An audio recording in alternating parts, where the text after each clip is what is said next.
चलो बेटा स्टार्ट करते हैं। पिछली क्लास में इलेक्ट्रिक लाइंस ऑफ फोर्स हमने स्टार्ट किया था। इलेक्ट्रिक लाइंस ऑफ फोर्स क्या है? एक पिक्टोरियल रिप्रेजेंटेशन है of electric field due to system of charge in space और ऑन प्लेन ऑफ पेपर।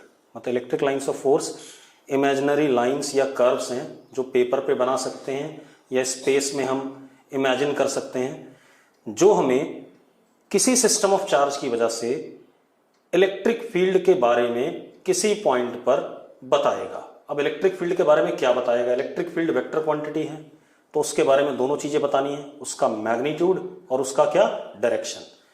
तो जो डेंसिटी होगी लाइंस की किसी भी जगह पर, अगर डेंसिटी ज्यादा है लाइंस की किसी जगह पर, तो वहां पर हम कहेंगे इलेक्ट्रिक फील्ड का मैग्नीट्यूड स्ट्रॉन्गर है। जहां पर डेंसिटी कम होगी लाइंस की, वहां पर इलेक्ट्रिक फील्ड का मैग्नीट्यूड कम है।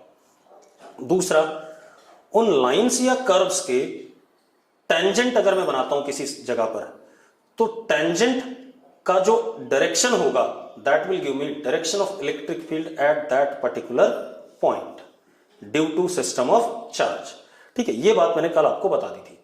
दूसरा, फिर मैंने आपको बताया था कि अगर हमारे पास कोई आइसोलेटेड पॉजिटिव चार्ज सिस्टम है, ठीक है, तो उससे लाइंस शुरू होंगी और खत्म कहां होंगी? इन्फिनिटी पर, क्योंकि एक आइसोलेटेड चार्ज सिस्टम है फाइनाइट, तो उसकी इलेक्ट्रिक फील्ड इन्फिनिटी पर जाकर के ही जीरो होगी, और इन्फिनिटी पर जाके जीरो होगी मतलब इन्फिनिटी पे लाइंस खत्म हो जानी चाहिए, क्योंकि अगर इलेक्ट्रिक फील्ड वहां पर नहीं है तो हमने कहा है लाइंस के डायरेक्टली प्रोपोर्शनल क्या होता है? इलेक्ट्रिक फील्ड का मैग्नीट्यूड। तो अगर इलेक्ट्रिक फील्ड वहां पर खत्म हो रही है तो वहां पर लाइंस भी क्या होनी चाहिए? खत्म होनी चाहिए। ठीक है, इसी तरीके से अगर नेगेटिव चार्ज है, बॉडी है कोई फाइनाइट, तो उसकी लाइंस इन्फिनिटी से शुरू होंगी और किसके ऊपर खत्म होंगी? नेगेटिव चार्ज बॉडी के ऊपर। क्लियर इतनी बात? फिर मैंने आपको कुछ सिस्टम ऑफ चार्जेस की वजह से इलेक्ट्रिक फील्ड बताई थी, फील्ड लाइंस किसकी वजह से? पॉजिटिव पॉइंट चार्ज की वजह से। मैंने कहा था पॉजिटिव पॉइंट चार्ज की वजह से electric lines of force are what? Spherically radial. Outward negative point charge की वजह से spherically radial inwards. Infinite linear uniformly charged straight thin wire की वजह से सिलिंड्रिकली रेडियल आउटवर्ड अगर पॉजिटिव चार्ज डेंसिटी है, सिलिंड्रिकली रेडियल इनवर्ड अगर negative charge density है।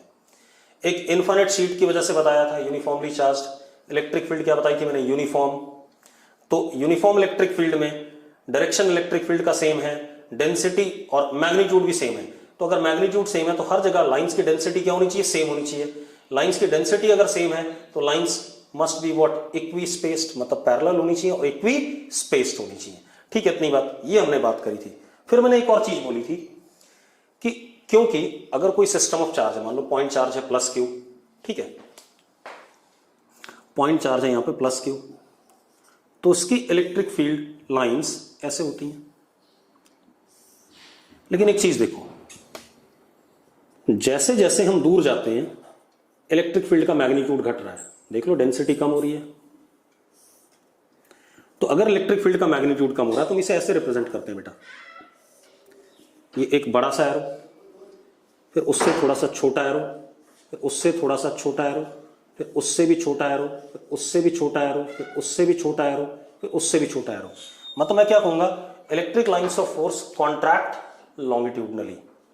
इलेक्ट्रिक फील्ड के डायरेक्शन में उनकी लेंथ मैग्नीट्यूड रिप्रेजेंट कर रहा है। यहां मैग्नीट्यूड ज्यादा, यहां कम, यहां कम, यहां और कम और कम, ऐसे electric lines of force contract longitudinally. Clear इतनी बात? अब एक और प्रॉपर्टी देखते हैं।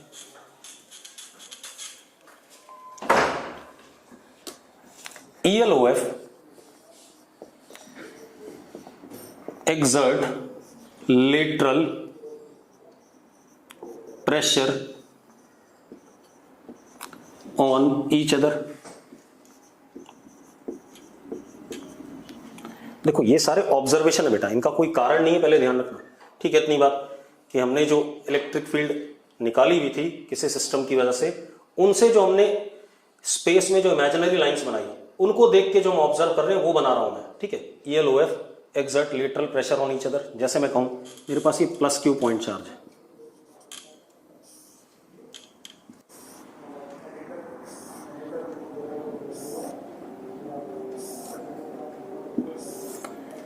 जरा देखो, आप ऐसे देखो, ये लाइंस जैसे जैसे हम दूर जा रहे हैं एक दूसरे से क्या हो रही हैं, दूर हो रही हैं। जरा देखो, यहां पर ऐसे थी, यहां पे और दूर हो गई, यहां पर और दूर हो गई, ठीक है, इतनी बात।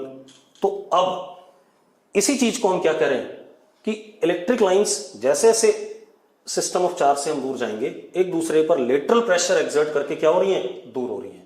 तो हमने क्या कहा, electric lines of force exert lateral pressure on each other. लेकिन ये तब जब नॉन यूनिफॉर्म इलेक्ट्रिक फील्ड है।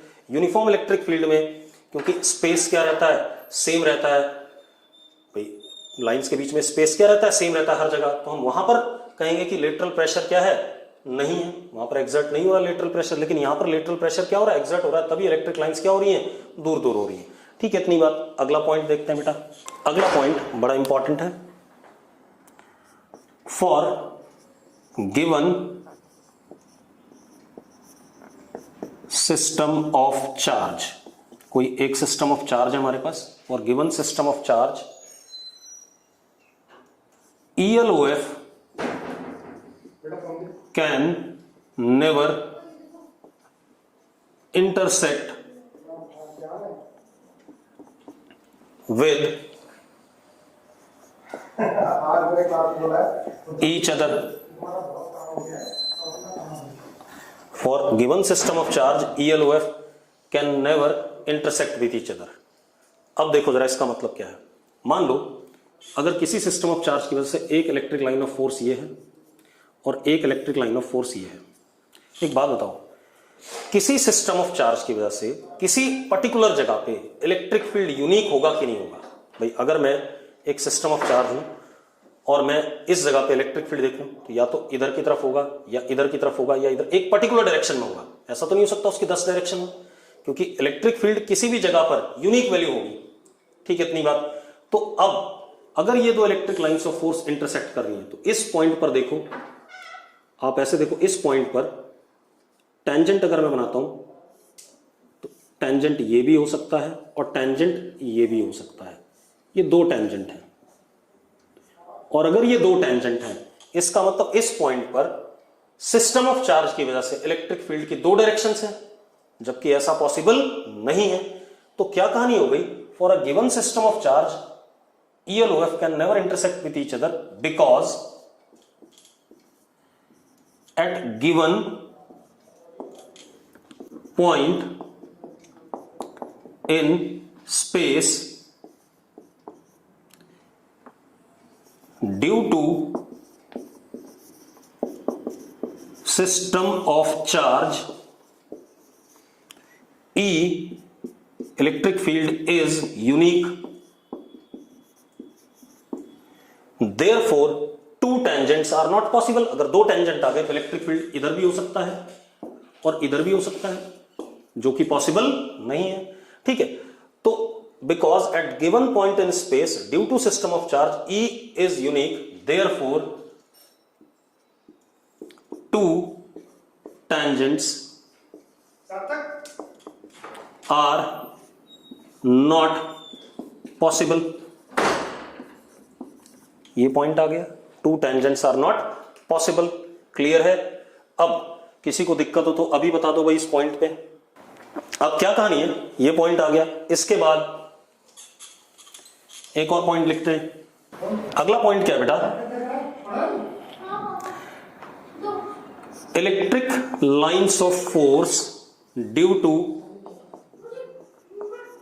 System of charge are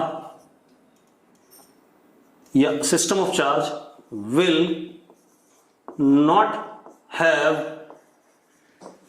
sharp turns. मैं क्या कह रहा हूं? Electric lines of force due to system of charge will not have sharp turns. ऐसा क्यों? जरा देखो, अगर कोई इलेक्ट्रिक लाइन ऑफ फोर्स है ऐसे और अचानक ऐसे हो गई, अगेन गड़बड़ हो गई। गड़बड़ क्या हो गई बेटा? जरा देखो, इस पॉइंट पर दो टेंजेंट पॉसिबल हो गए, एक ऐसे और एक ऐसे।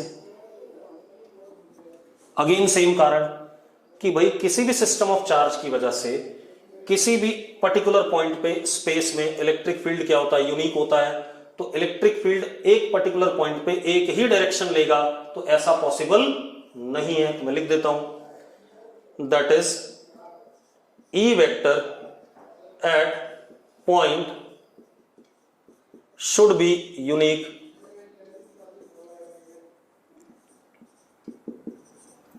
E vector at a point should be unique, therefore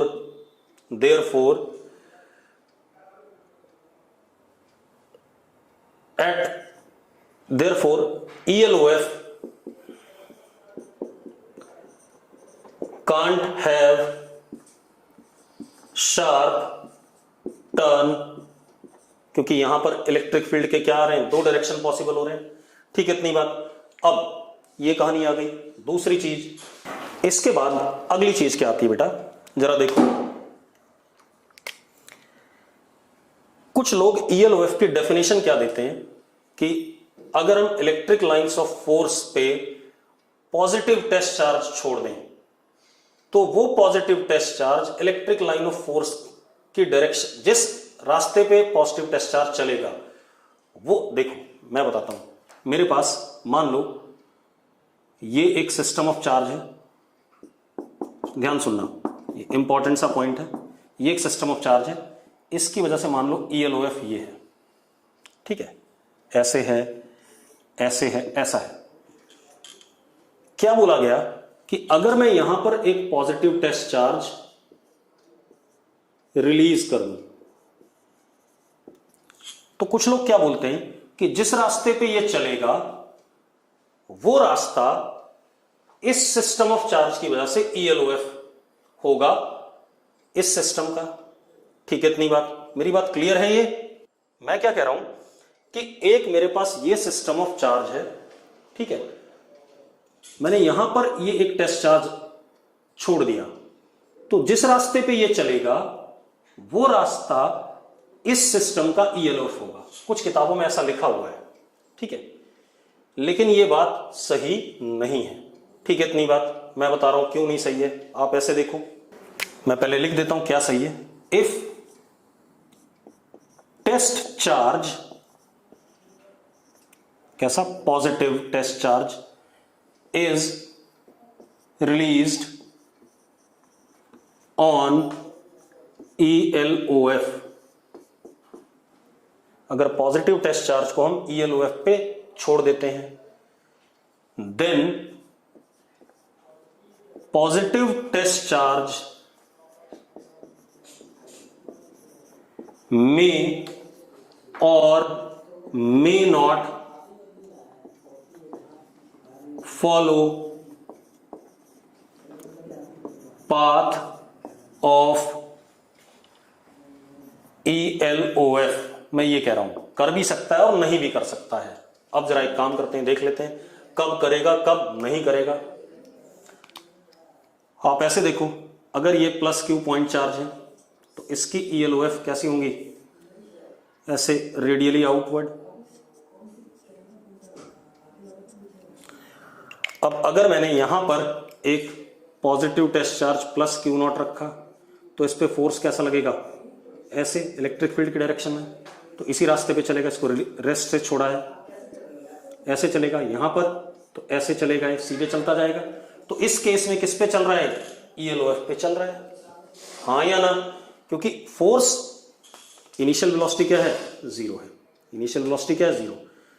acceleration इधर की तरफ है, हमेशा इधर की तरफ है, तो पार्टिकल का एक्सेलरेशन अगर हमेशा इधर की तरफ है तो क्या करेगा, स्ट्रेट लाइन पे चलेगा। ठीक है, तो हम क्या कह सकते हैं, टेस्ट चार्ज follows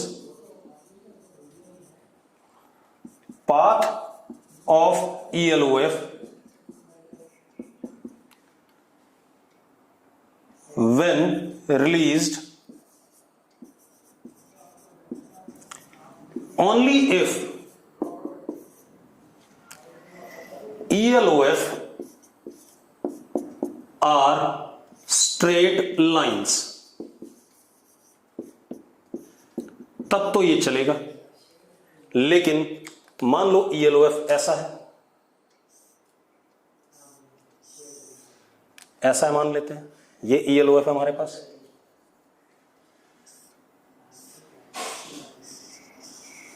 ऐसा मान लेते हैं, ठीक है, ये ELOF है। अब जरा देखो, अब मैंने टेस्ट चार्ज यहां से छोड़ा रेस्ट से, तो एक बात बताओ, पहले ये ऐसे चलेगा, सीधे ऐसे चलेगा, जब ये यहां पहुंचेगा बेटा, इस पे फोर्स लग रहा है, जब ये यहां पहुंचेगा तो इसके पास कुछ ना कुछ क्या आ जाएगी, वेलोसिटी आ जाएगी, क्योंकि फोर्स लगता हुआ रहा है, वेलोसिटी आ गई कि नहीं आ गई। लेकिन इसके बाद जो इस पे टेंजेंट बन रहा है वो ऐसा बन रहा है, तो Q0 इंटू ई ऐसा लग रहा है कि नहीं लग रहा है। तो अब एक बात बताओ, एक्सेलरेशन भी इधर ही हो गया, अब एक्सेलरेशन और वेलोसिटी के बीच में एंगल आ गया कि नहीं आ गया। अब अगर एक्सेलरेशन और वेलोसिटी के बीच में एंगल आ गया तो ये कुछ प्रोजेक्टाइल जैसा बनेगा, यहां पर ऐसे करके कुछ चला जाएगा। तो अब ये ELOF पे नहीं गया, अब ELOF पे नहीं गया तो हम क्या कह सकते हैं, test charge do not follow path of ELOF when it is released on curved ELOF। जब किस पे रिलीज किया गया, कर्व्ड ELOF पे। क्लियर है इतनी बात, ये हमारा अगला पॉइंट आ गया ELOF का, क्लियर है, कोई दिक्कत नहीं इसमें। अब एक चीज और करते हैं बेटा, मिटा दें इसे। इसके बाद अब जरा देखो, अब एक और चीज देखो, अगर हमारे पास ये +Q पॉइंट चार्ज है तो इससे R दूरी पर इलेक्ट्रिक फील्ड ऐसा होगा, और मैग्नीट्यूड में कितना, KQ/R²। पक्का ठीक है। अगर एक +3Q पॉइंट चार्ज है और R दूरी पे इलेक्ट्रिक फील्ड इसकी वजह से E due to +Q due to +3Q कितना होगा, K इंटू 3Q/R²। हाँ या ना। तो एक बात बताओ, इससे R दूरी पे अगर number of lines, electric lines of force, इससे R दूरी पे अगर नंबर ऑफ ELOF मान लो Z है, तो इस वाले से R दूरी पे नंबर ऑफ ELOF कितना होना चाहिए, 3Z होना चाहिए। हाँ या ना, क्योंकि इलेक्ट्रिक फील्ड का मैग्नीट्यूड क्या, थ्राइस है। क्लियर है। अब हम एक चीज और कह सकते हैं कि कुछ किताबें एक और चीज लिखती हैं कि अगर कोई चार्ज सिस्टम है तो उससे इनफाइनाइट लाइंस ऑफ फोर्स उससे निकल सकती हैं या उस पर खत्म हो सकती हैं। अगर कोई आइसोलेटेड पॉजिटिव चार्ज सिस्टम है तो उससे इनफाइनाइट लाइंस निकल सकती हैं, और कोई आइसोलेटेड नेगेटिव चार्ज सिस्टम है तो उस पर इनफाइनाइट लाइंस खत्म हो सकती हैं। बिल्कुल ही गलत बात है। लाइंस जो निकलेंगी वो किसके प्रोपोर्शनल आ रही हैं, मैग्नीट्यूड ऑफ चार्ज के। मैग्नीट्यूड ऑफ चार्ज के जरा देखो, यहां पर कितनी है, Z है, यहां कितनी है, 3Z है। तो हम क्या कह सकते हैं, number of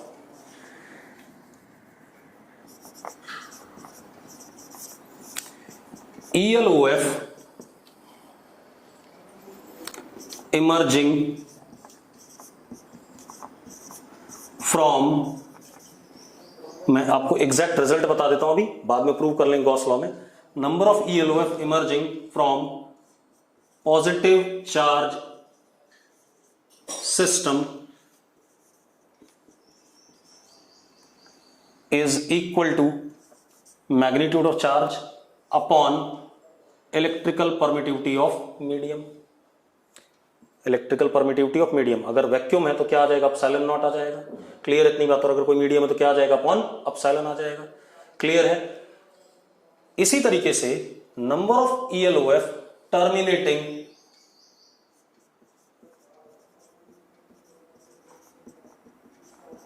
on negative charge system is Q upon permittivity. ठीक है, magnitude of charge upon permittivity. अब चलो, अब देखो बेटा, ये आ गया अपने पास। अब इतनी बात हो गई। अब हम एक और काम करते हैं। अब हम इलेक्ट्रिक लाइंस ऑफ फोर्स, जो मैं आपको बता रहा था कि पॉइंट चार्ज के लिए spherically radial, linear infinite system के लिए सिलिंड्रिकली रेडियल, यूनिफॉर्म के लिए equal, equi spaced and parallel, वो सब बन कैसे रहा है, अब हम थोड़ा सा वो बात कर लेते हैं। जरा देखो, मैंने क्या करा, एक इलेक्ट्रिक डाइपोल लिया। अब लाइंस ऑफ फोर्स बनती कैसे हैं पहले ये देख लें, ठीक है, इतनी बात। या पहले हम डाइपोल की जगह एक पॉइंट चार्ज लेते हैं। ये हमारे पास प्लस क्यू पॉइंट चार्ज है। मैं क्या करता हूं, यहां पर एक पॉजिटिव टेस्ट चार्ज, ठीक, इतनी बात, हेल्ड, पकड़ के, हेल्ड एंड वेरी, मतलब हेल्ड, ठीक है, इसको होल्ड कर दिया। होल्ड कर दिया तो जरा देखो, इसके ऊपर जो इलेक्ट्रिक फोर्स लग रहा होगा कूलम्स, वो ऐसे लग रहा होगा, और जो मैंने एक्सटर्नल लगाया होगा, इधर लगाया होगा कि नहीं लगाया होगा, ठीक है, इतनी बात।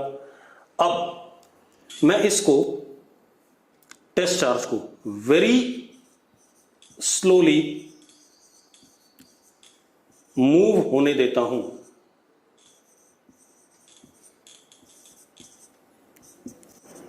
उसके लिए मुझे हमेशा एक्सटर्नल फोर्स लगाना पड़ेगा, और हर मोमेंट पे एफ एक्सटर्नल का मैग्नीट्यूड एफ कूलम्स के बराबर होगा। तो ये कैसे चलेगा बेटा, ये इस रास्ते पे चलेगा कि नहीं चलेगा, हाँ या ना? तो मैंने, ये हमारी क्या हो गई, इलेक्ट्रिक लाइन ऑफ फोर्स हो गई इस डायरेक्शन की।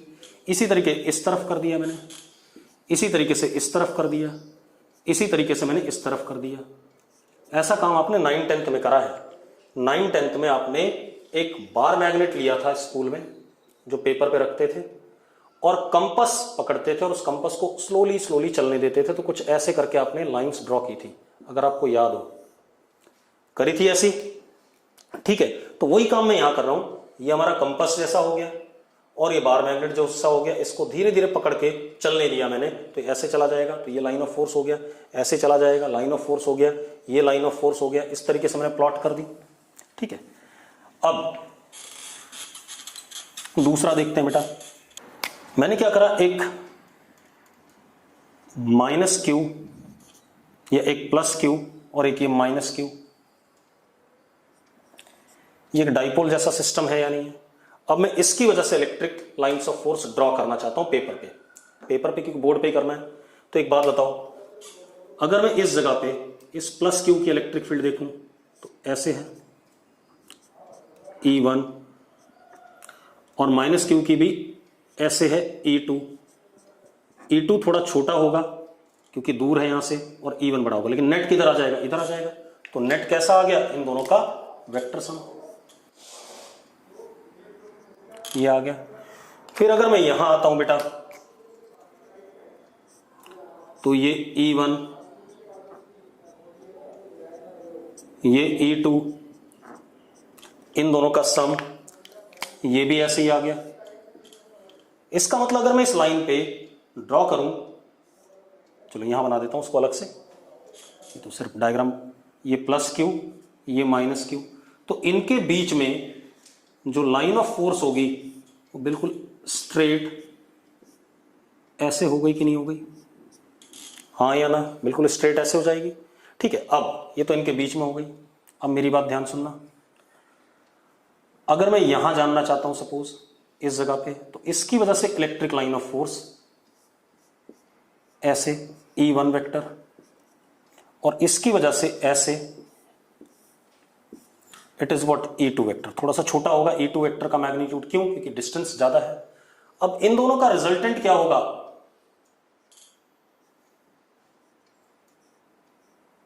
इन दोनों का रिजल्टेंट क्या होगा, इलेक्ट्रिक फील्ड होगा कि नहीं होगा। अब अगर इन दोनों का रिजल्टेंट इलेक्ट्रिक फील्ड होगा, तो हमारे पास नेट इलेक्ट्रिक फील्ड इस जगह पर ऐसा आने वाला है, ये आने वाला है, ये डायरेक्शन किसी कर्व का क्या है, टेंजेंट है। तो जरा देखो, ये मैंने यहां पर ऐसे करके कर्व बना दिया। इसके बाद अगर मैं अब इस जगह पे आ जाऊं बेटा, इस जगह पर देखो,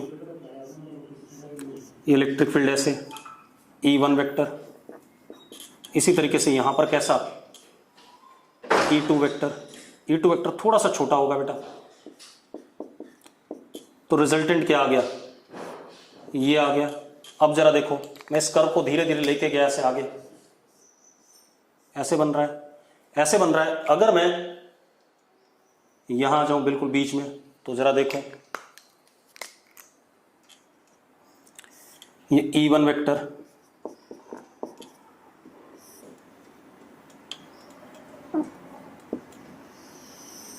ये E2 वेक्टर, दोनों बराबर, क्योंकि बिल्कुल बराबर दूरी पे यहां से और यहां से E2 वेक्टर, तो इन दोनों का रिजल्टेंट एंगल बाइसेक्टर पे आ जाएगा ऐसे E।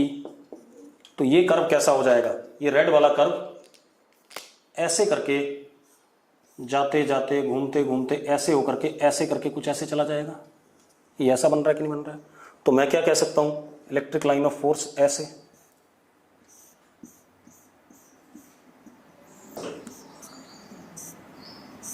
ऐसे,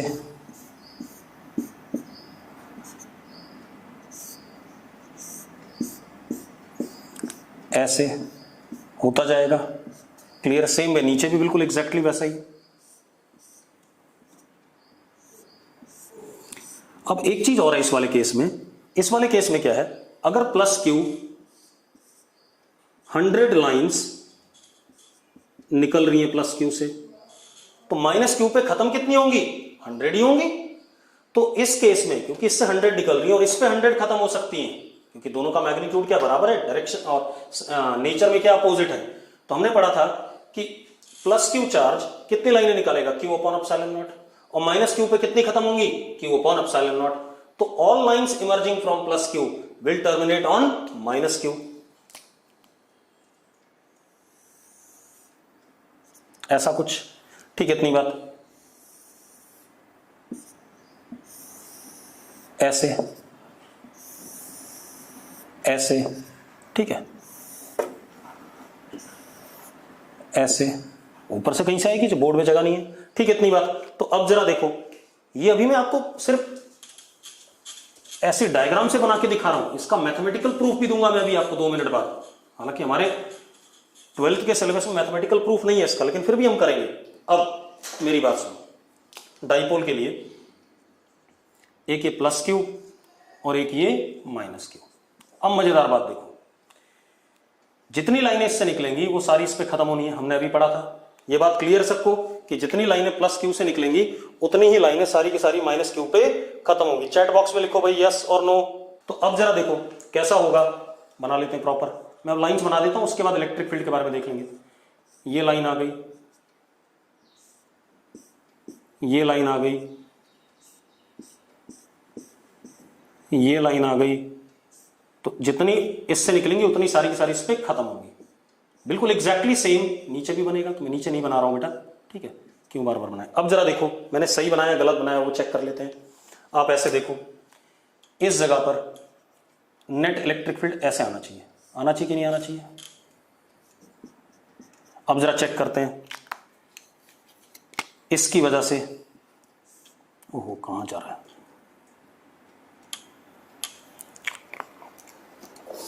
इसकी वजह से देखो, ये E1 वेक्टर और इसकी वजह से बिल्कुल एग्जैक्टली ये क्या आएगा, E2 वेक्टर। तो जो रिजल्टेंट आएगा एंगल बाइसेक्टर पे आएगा कि नहीं आएगा। अगर हम यहां देखें इस जगह पे, तो इसकी वजह से E1 वेक्टर और इसकी वजह से E2 वेक्टर मैग्नीट्यूड में छोटा होगा। तो इन दोनों का रिजल्टेंट देखो, ये आ गया कि नहीं आ गया, E वेक्टर। तो बिल्कुल सही बन रहा है या नहीं बन रहा है। तो एग्जैक्टली क्या बन गया, सही रिजल्ट बन गया। क्या कहते हैं, डाइपोल की इलेक्ट्रिक लाइंस ऑफ फोर्स कुछ इस टाइप से बनेंगी। आपको दिख रहा है सबको, यस करो। ये कहानी आ गई हमारे पास। अब और देख लेते हैं बेटा। सपोज हमारे पास एक प्लस क्यू पॉइंट चार्ज है और एक दूसरा भी प्लस क्यू पॉइंट चार्ज है। ठीक है, इतनी बात। अब मजेदार बात देखना, plus Q point charge, plus Q point charge. आपको एक बात पता है, मिड पे, बिल्कुल मिडल पे इलेक्ट्रिक फील्ड क्या होगी? जीरो होगी। क्या होगी? जीरो। क्यों? क्योंकि इसकी इलेक्ट्रिक फील्ड इधर की तरफ उतनी और इसकी भी उधर की तरफ इतनी, मतलब इस जगह पे कोई भी लाइन ऑफ फोर्स नहीं आना चाहिए। लाइन ऑफ फोर्स इस जगह पे नहीं होना चाहिए क्योंकि यहां पर इलेक्ट्रिक फील्ड क्या है? जीरो है। और जहां पर इलेक्ट्रिक फील्ड जीरो होती है उसको हम कहते हैं न्यूट्रल पॉइंट। क्या कहते हैं? Neutral point. तो ये कैसा पॉइंट हो गया? Neutral point. मैंने क्या करा बेटा, अब जरा एक चीज और देखो, इसकी वजह से अगर 100 इलेक्ट्रिक लाइंस ऑफ फोर्स निकलती हैं तो इसकी वजह से भी कितनी निकलेंगी? 100 ही निकलेंगी। ठीक है, इतनी बात। लेकिन इसकी लाइंस इसके ऊपर खत्म नहीं हो सकती हैं, तो इसकी लाइन कहां खत्म होंगी जाकर के? इन्फिनिटी पे। और इसकी लाइन भी कहां जाके खत्म होंगी? इन्फिनिटी पे। अब एक काम करते हैं बेटा, आप एक काम करो, इस जगह पे इलेक्ट्रिक फील्ड देखो, दोनों की वजह से, इसकी वजह से ऐसे और इसकी वजह से भी सेम ऐसे, तो रिजल्टेंट इलेक्ट्रिक फील्ड क्या हो जाएगा? ऊपर की तरफ हो रहा है कि नहीं हो रहा है ऐसे? हाँ या ना? ठीक है। अगर मैं यहां पर देखूं बेटा, इसकी इलेक्ट्रिक फील्ड थोड़ी सी बड़े वेक्टर में और इसकी इलेक्ट्रिक फील्ड थोड़ा सा छोटा वेक्टर, तो जरा देखो रिजल्टेंट कैसा आ रहा है? ऐसा आ रहा है। हाँ या ना? अब जरा देखो मैं क्या करने वाला हूं, जरा देखो यहां पर क्या आएगा? कुछ ऐसा कर्व, यहां पर कैसा आएगा? कुछ ऐसा कर्व दोनों साइड से। यस और नो? तो अब जरा बनाते हैं, देखो ये प्लस क्यू और ये भी प्लस क्यू। मैंने क्या करा, मिड पॉइंट से एक ऐसे करके इमेजिनरी सा प्लेन बना लिया ऐसे।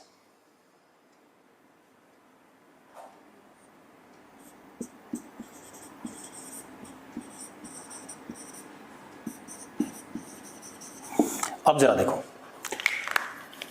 इससे लाइंस जो आएंगी, क्योंकि यहां कोई लाइन नहीं पहुंचने वाली, ये निकली, और इससे लाइंस, क्योंकि जब इस प्लेन के पास पहुंच रहे हैं तो लाइन क्या हो जा रही? बिल्कुल देखो जरा, टेंजेंट हो रही है इसके।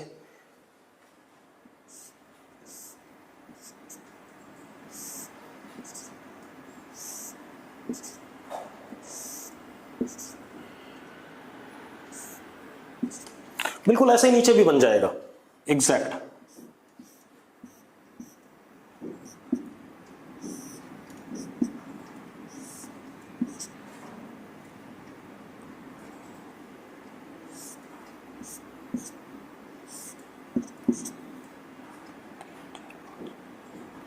ठीक है, बिल्कुल सेम डायग्राम इस साइड बनेगा। अभी चेक भी कर लेंगे, देखेंगे सही है गलत है।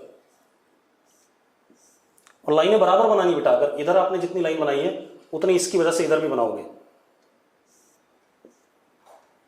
क्योंकि दोनों बराबर चार्जेस हैं।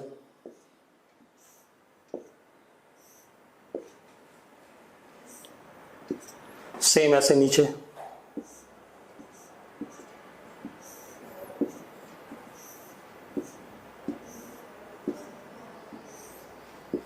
ऐसा। ठीक है, इतनी बात। अब जरा देखो मैंने सही करा है गलत करा है वो चेक कर लेते हैं। कैसे चेक करेंगे? मैंने ये पॉइंट पकड़ा, इस पॉइंट पे इसकी इलेक्ट्रिक फील्ड ऐसे और इसकी इलेक्ट्रिक फील्ड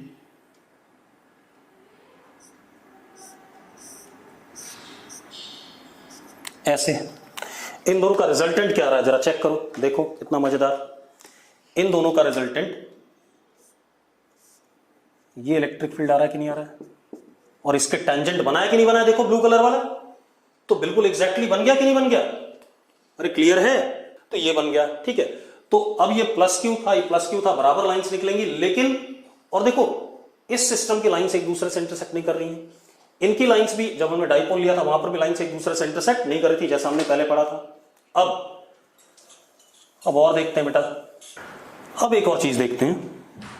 अगर हमारे पास यहां पर एक प्लस 2q है और यहां पर माइनस q है, अब मजेदार बात देखो, इससे लाइंस निकलेंगी इमर्जिंग लाइंस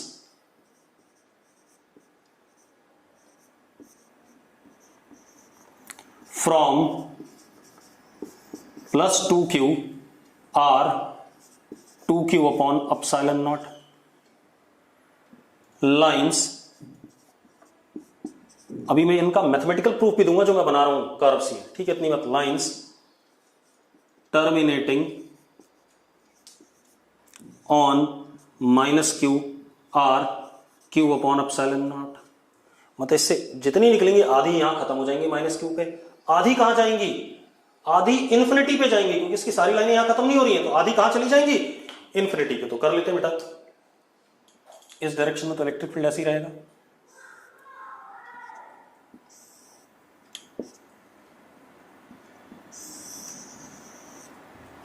तीन ऊपर तो तीन नीचे बना देते हैं ऐसे।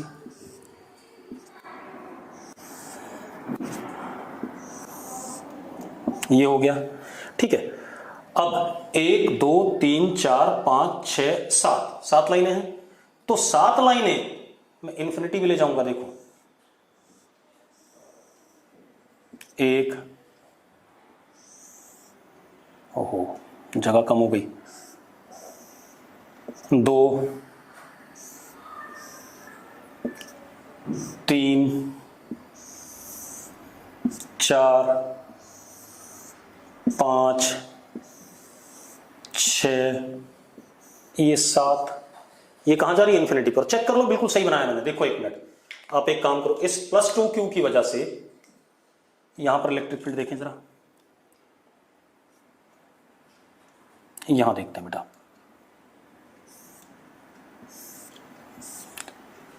ऐसा हो गया और इसकी वजह से ऐसा हो गया, तो जरा देखो दोनों का रिजल्टेंट मान लो ये आ गया, बना दिया मैंने। देखो जरा कितना बढ़िया रिजल्ट बन रहा है, क्लियर है इतनी बात। यहां पर इलेक्ट्रिक फील्ड देखो जरा, इस प्लस 2q की वजह से इधर और इस माइनस q की वजह से इधर, लेकिन नेट किधर आ गया, नेट इधर आ गया। आ गया कि नहीं आ गया, तो मैंने बिल्कुल सही बनाया है, ठीक है इतनी बात। ये तो मुझे आता है तो मैं बना रहा हूं आसानी से, ठीक है इतनी बात क्लियर है। अब ठीक है, अब आ जाते हैं थोड़ा सा आगे, मिटा दें इसे। चलो अब जरा देखो आप लोग, इसके बाद हमारे पास क्या है, अब हम बात करेंगे for equi potential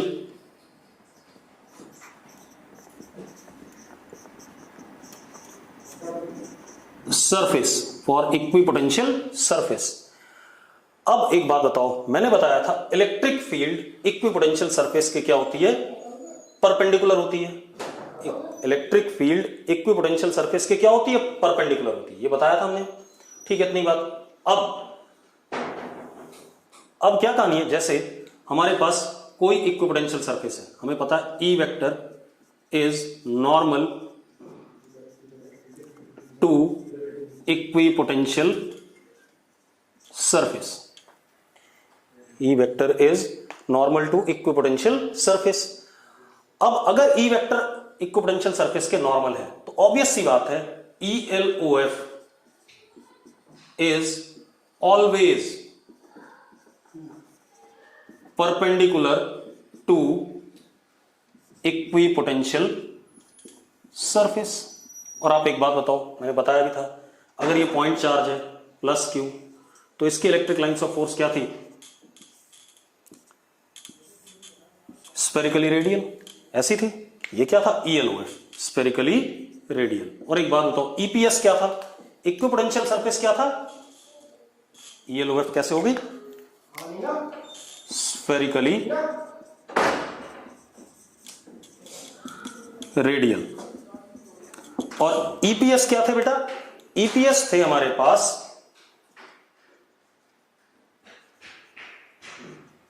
concentric spheres थे या नहीं थे, याद है,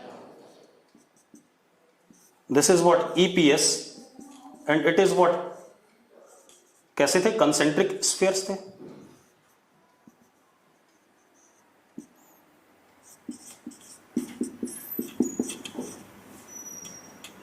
अब एक मजेदार बात बताओ, मजेदार बात क्या है कि radius is always perpendicular to what, sphere.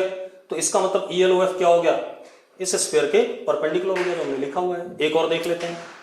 मेरे पास एक infinite linear uniformly charge wire थी प्लस लैम्डा।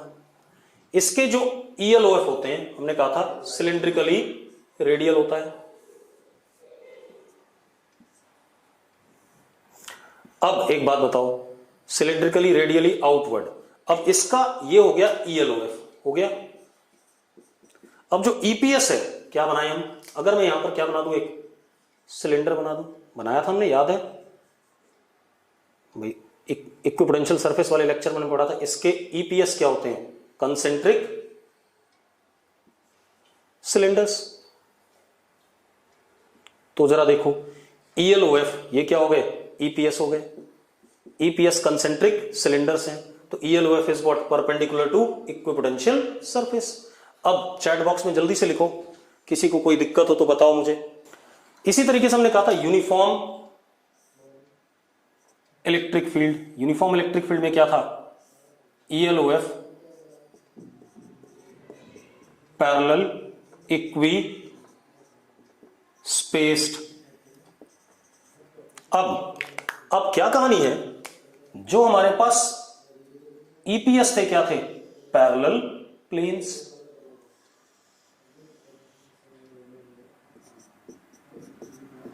अब इन सब में देखो आपके पास क्या आ रहा है? इक्विपोटेंशियल सरफेस के परपेंडिकुलर है क्या? ELOF। ठीक है, इतनी बात। तो एक चीज और हमने जान ली कि ELOF is perpendicular to equipotential surface. ठीक है, अब थोड़ा सा और बात करते हैं बेटा। अब आते हैं हम ELOF due to isolated charged conductor. ELOF due to isolated charged conductor. अब इसकी बात करते हैं। हमारे पास आइसोलेटेड चार्ज्ड कंडक्टर है, उसकी ELOF की बात करते हैं। ठीक है, इतनी बात। अब जरा देखो, मेरे पास मान लो ये एक चार्ज्ड कंडक्टर है, तो जो भी एक्सेस चार्ज होगा, हमने पढ़ा हुआ है कहां होगा? सरफेस। मान लो पॉजिटिव चार्ज कंडक्टर है, कहां पर होगा? एक्सेस चार्ज सरफेस पे, हमने पढ़ा हुआ है। यस और नो? तो excess charge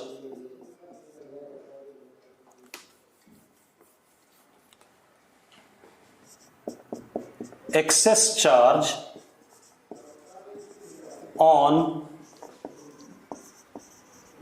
surface of conductor with surface charge density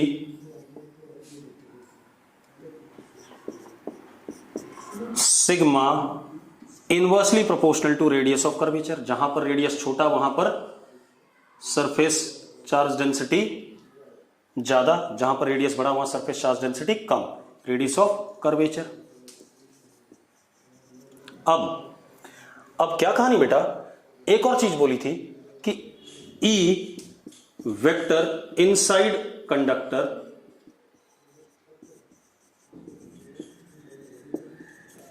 is 0। बोला था कि नहीं बोला था हमने? हाँ या ना? E vector inside conductor is 0। मैं दोबारा देखो, रिकैप हो रहा है आपका ये। ठीक है, दूसरा, potential of surface of conductor is EPS। ये भी बोला था हमने, याद है कि कंडक्टर क्या होता है? इक्विपोटेंशियल। कंडक्टर का सरफेस क्या होता है? इक्विपोटेंशियल होता है। As well as V on surface is equal to V inside conductor. ये भी बराबर होते थे, क्योंकि पूरी कंडक्टर की बॉडी ही क्या होती थी? इक्विपोटेंशियल होती थी। अब मजेदार बात देखो, क्योंकि E अंदर क्या है? 0 है। V inside is equal to VS, और सरफेस पे क्या है? VS है। ठीक है, इतनी बात। अब मजेदार बात देखो, अगर ई अंदर जीरो है, इलेक्ट्रिक फील्ड जीरो है, तो अंदर इलेक्ट्रिक लाइंस ऑफ फोर्स नहीं होगी। ठीक है, इतनी बात। तो किसी भी चार्ज कंडक्टर के अंदर कभी भी इलेक्ट्रिक लाइन ऑफ फोर्स नहीं होगी।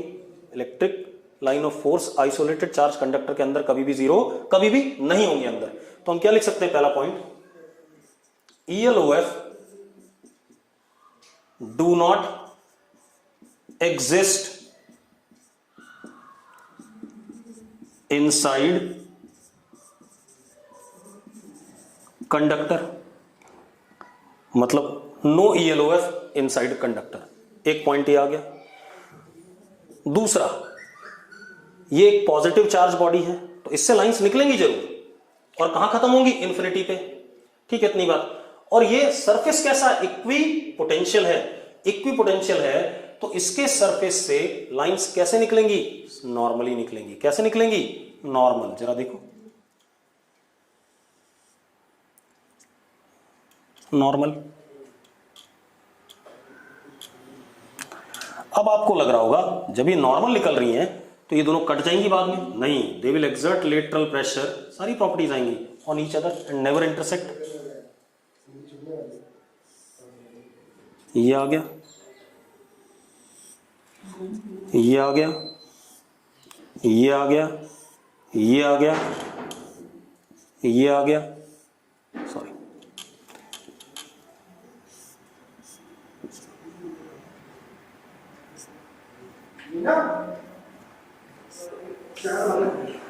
ये आ गया। ऐसे जहां पर इंटरसेक्ट करने की कोशिश करेगा वहां लेटरल प्रेशर एक्सर्ट करके अपने आप क्या कर जाएगा, दूर दूर हो जाएगा। तो दूसरा पॉइंट क्या है, दूसरा पॉइंट है ELOF emerge normally from surface of conductor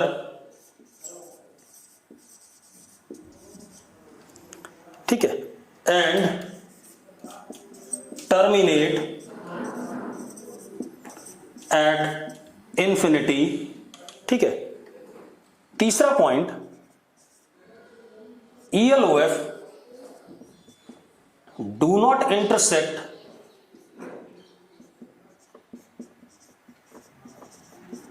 as they exert lateral pressure on each other। चौथा पॉइंट क्या है, जहां पर चार्ज डेंसिटी ज्यादा होगी, वहां पर चार्ज इसका मतलब ज्यादा है, तो वहां से लाइंस ज्यादा निकलेंगी। अगर मैं इस जगह को दिखाऊं, यहां रेडियस छोटा है, तो यहां पर मुझे लाइंस ज्यादा दिखानी चाहिए।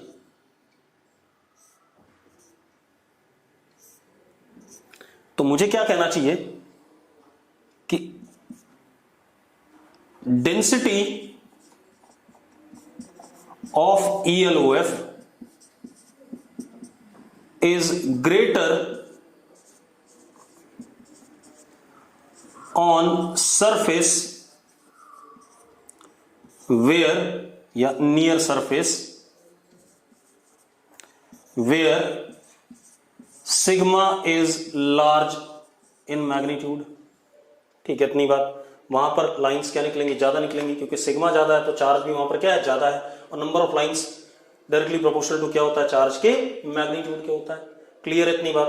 तो ये हमने बात कर ली कंडक्टर के लिए। अब अगर यही कंडक्टर नेगेटिव चार्ज होता तो सारा चार्ज कहां जाता, सरफेस पे, तब भी अंदर इलेक्ट्रिक फील्ड जीरो होती, सरफेस का पोटेंशियल और अंदर का पोटेंशियल क्या होता, सेम होता, तब लाइंस सरफेस के ऊपर आ रही होती, बिल्कुल इसी तरीके से।